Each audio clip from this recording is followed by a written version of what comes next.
my madam.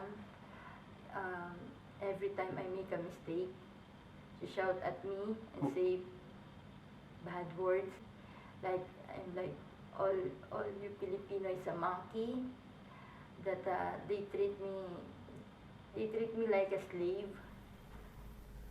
Maria is a mother of four who left her impoverished family in the Philippines to come to Qatar as a domestic worker to send money back home.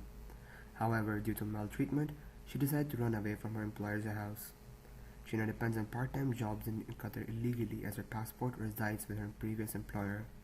Due to her illegal status and fear of confiscation, she asks to be shot anonymously. It's overwork really. I don't have a time to rest. My time to rest is for the sleeping time. Even I sleep 12 o'clock and then I will wake up 4 o'clock. Despite of the overwork, my madam only gives me kubus for the whole day. It's just that sometimes when she's holding a rug or something, she throw it to me when she become angry with me. That's why the time I feel so, I said to myself, God, why is this happening to me? I did not do anything. Maria earned up to 800 Qatari riyals, about $247 per month. But her case is not an isolated one. She is one of the many maids in Qatar who feel vulnerable to abuse under the sponsorship law. Under this law, they depend on their employers for food, travel, shelter, and even the number of working hours.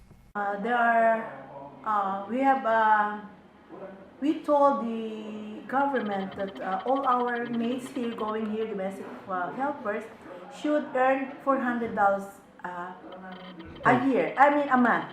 So they should earn $400. If employers who cannot pay $100, they are not allowed to get Filipina maids. Because that's the prevailing rate now in all rules the world. Yeah. So Qatar should also follow our. Following the minimum wage requirement of $400 set by the government of Philippines a few years ago, many manpower recruiting agencies have reported to have troubles getting visas for Filipino maids. However, some agencies have their ways around the supposedly unofficial ban. Right now, some companies hold that witness visa. So some companies treat it as a very different thing. They are misuse that visa. So the company hold the visa.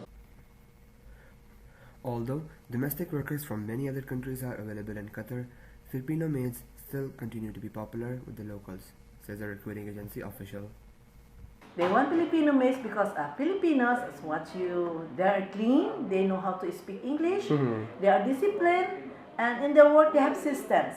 So the employers really like Filipino maids. But when the abuse continues and desperate measures to contact officials who can help fail, the maids have no option but to run away. They run away because some employers, they do not give them foods.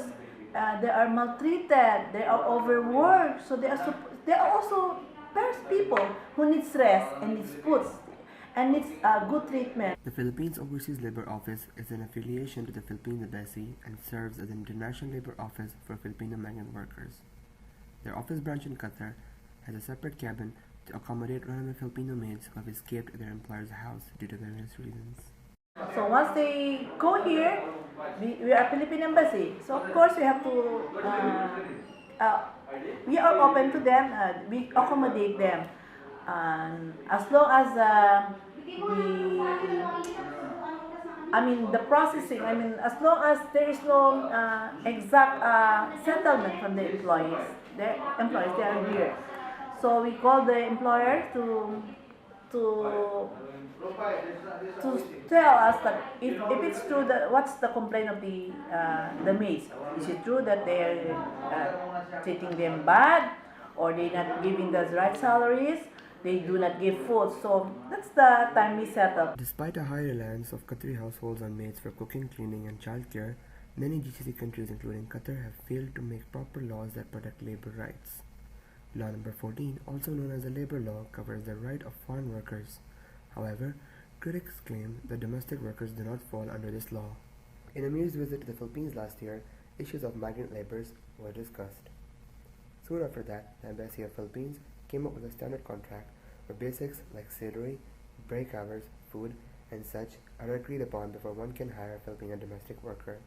But unfortunately, many employers do not follow the contract. Filipinos in Qatar make up to 13% of the total population, out of which 30,000 Filipino women work as domestic helpers. Although the situation for domestic workers seems tragic, some Filipino maids have reported a very positive relationship with their employers. Everybody, he's nice, very, very nice. My Madam Sulapa, and Mama Sophia, and also the daughter of my Madam is Lulu. She's very nice for us. However, not all hope is lost. In recent years, with increasing education, awareness about maid use through campaigns and charity work, the situation has gotten better. And since change doesn't happen overnight, Qatar is definitely working to provide maids with a better life.